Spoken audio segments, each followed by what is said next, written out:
In PC and mobile, I show you in a few moments how to join Streamlabs Discord server. For this, we will start with the way in PC since we are here, and then I will explain you how we could do it also in mobiles. To do this, click on the Discover icon that we can see in the lower left corner of our application. Now click on Servers and go to the search box that you will see in the upper right corner and type Streamlabs.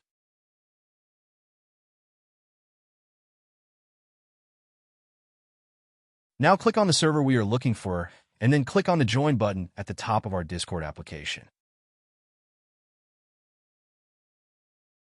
Congratulations, you are already inside the Discord server on PC. On mobiles, it is quite likely that you cannot do this same process as it does not usually show the option to discover.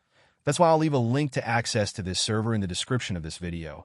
Simply access the description and click on it, and thereby automatically access the Discord server without doing anything else. Please give a like to this video, comment, and subscribe. Until the next one.